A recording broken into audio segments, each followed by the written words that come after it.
ബൽറാം നെടുങ്ങാടിയുണ്ട് ഡൽഹിയിൽ നിന്ന്. ബൽറാം, അങ്ങനെ ഒരു നയതന്ത്ര വിജയമൊക്കെയായി മോദി മടങ്ങിയെത്തുമ്പോൾ പക്ഷേ ഇവിടെ നമ്മൾ കേൾക്കുന്നത് ഒരു ഭിന്ന സ്വരമാണല്ലോ. കോൺഗ്രസ് ഇതിനോടകം തന്നെ ഇന്നലെ മുതൽ തന്നെ വിമർശനവുമായി രംഗത്തെത്തിയിട്ടുണ്ട്. അവർ പറയുന്നത് ചൈനയുമായുള്ള ഈ യോജിപ്പിനെയാണ് അവർ വിമർശിക്കുന്നത്. ഗാൽവനിൽ സംഭവിച്ചത് എന്താണ് എന്നതൊക്കെ അവർ ചൂണ്ടിക്കാട്ടുന്നുണ്ടായിരുന്നു. അപ്പോൾ എന്നാൽ CPIM-ന്റെ നിലപാട് അത് അങ്ങനെയല്ല. നിലവിൽ ഉയർന്നു വന്നിരിക്കുന്ന ഈ ഒരു അച്യുതണ്ടിനെ അവർ അങ്ങേയറ്റം പ്രതീക്ഷാനിർഭരമായി തന്നെ കാണുന്നു എന്നുള്ളതാണ്. അപ്പോൾ ഇന്ത്യയിൽ ഇപ്പോൾ ഈ ഇതുമായി ബന്ധപ്പെട്ട് ഉയർന്നു വരുന്ന വിമർശനങ്ങൾ അതെങ്ങനെയാണ്, ആ ഭിന്നത ഏത് തരത്തിലേക്ക് പ്രതിപക്ഷ സഖ്യത്തിൽ പ്രകടമാകുന്നുണ്ട് ബൽറാം?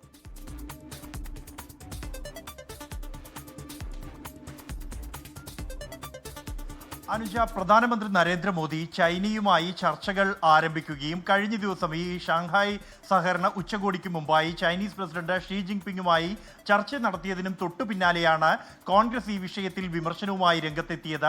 അത് ഗാൽവൻ സംഘർഷത്തിൽ 20 ഇന്ത്യൻ സൈനികർക്ക് ജീവൻ നഷ്ടപ്പെട്ട കാര്യം എടുത്തു പറഞ്ഞുകൊണ്ട് അത് മറന്ന് ചൈനയുമായി വീണ്ടും സഹകരണത്തിന് പ്രധാനമന്ത്രി മോദി തയ്യാറാകുന്നു. ഒപ്പം തന്നെ ഈ കഴിഞ്ഞ ഓപ്പറേഷൻ സിന്ദൂർ സമയത്ത് പാകിസ്ഥാന് സഹായങ്ങൾ നൽകിയത് ചൈനയാണ് എന്ന് വ്യക്തമായ തെളിവുകളോടെ സൈനിക ഉപമേധാവി തന്നെ വ്യക്തമാക്കിയ ശേഷവും അതിനെ മൗനസമ്മതമായി അംഗീകരിക്കുമ്പോഴും ചൈനയുമായി വീണ്ടും ചർച്ച നടത്താൻ ഇന്ത്യ തയ്യാറാകുന്നു എന്നും ഉള്ള വിമർശനമാണ് കോൺഗ്രസ് ഉന്നയിച്ചത്. കടുത്ത വാക്കുകൾ ഉപയോഗിച്ചാണ് ജയറാം രമേശിന്റെ വിമർശനം ഉണ്ടായത്.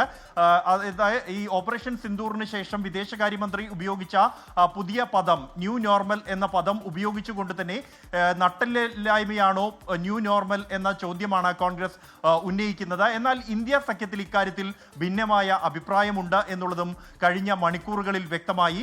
കോൺഗ്രസ് ഇതിനെ പൂർണ്ണമായും തള്ളിപ്പറയുമ്പോൾ, ചൈനയെ തള്ളിപ്പറയുമ്പോൾ, അതേസമയം ഈ കൂടിക്കാഴ്ചയെ ഏറെ പ്രതീക്ഷയോടെ ശുഭകരമായ ഒരു നീക്കമായിട്ടാണ് ഇടതു പാർട്ടികൾ വിലയിരുത്തുന്നത്. ഇന്ന് പ്രത്യേകിച്ച് CPI ഇറക്കിയ വാർത്താക്കുറിപ്പിൽ പ്രസ്താവനയിൽ ഈ ഒരു നീക്കത്തെ സ്വാഗതം ചെയ്യുകയാണ് ചെയ്തിരിക്കുന്നത്. രണ്ട് നല്ല അയൽക്കാർ നല്ല ദിശയിലേക്ക് ചർച്ചകൾ നീങ്ങുന്നുവെന്നും പ്രധാനമന്ത്രി നരേന്ദ്രമോദിയും ഷീ ജിൻപിങ്ങും നടത്തിയ ചർച്ചകൾ അത് ഇത്തരത്തിൽ അയൽക്കാരായ വികസനത്തിൽ ഊന്നി പ്രവർത്തിക്കുന്ന രണ്ട് രാജ്യങ്ങളെ സംബന്ധിച്ചിടത്തോളം ഏറെ നിർണായകവുമാണ് എന്ന് തന്നെയാണ് CPIയുടെ വാർത്താക്കുറിപ്പിൽ വ്യക്തമാക്കുന്നത്. സമാനമായ നിലപാട് തന്നെയാണ് ഈ വിഷയത്തിൽ CPIM-നുമുള്ളത്.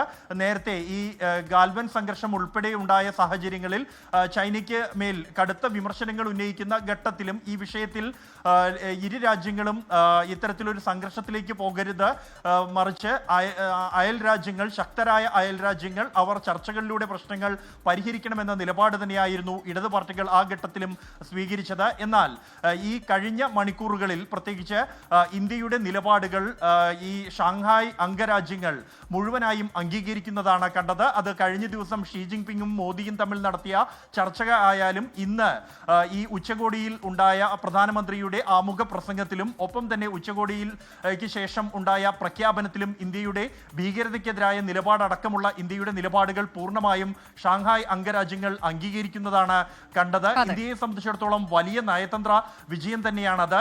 US-ന്റെ ഈ പിഴത്തീരുവയിലൂടെയും ഉണ്ടായ നഷ്ടങ്ങൾ അത് നികത്താൻ എത്രത്തോളം കഴിയുമെന്ന് വ്യക്തമല്ലെങ്കിൽ പോലും US-ന് കൃത്യമായ ഒരു സന്ദേശം ഈ ഒരു 3 ശക്തികൾ ഇന്ത്യയും റഷ്യയും ചൈനയും ഒന്നിച്ച് സൗഹൃദം പങ്കിടുമ്പോൾ നൽകാൻ കഴിയുന്നു എന്നുള്ളത് തന്നെയാണ് ഈ ഒരു ഉച്ചകോടിയിൽ ഏറ്റവും ശ്രദ്ധേയമായ കാര്യം. അതാണ് വലിയ നയതന്ത്ര വിജയം നേടിയാണ് നരേന്ദ്രമോദി ചൈനയിൽ നിന്ന് ഇന്ത്യയിലേക്ക് മടങ്ങുന്നത്.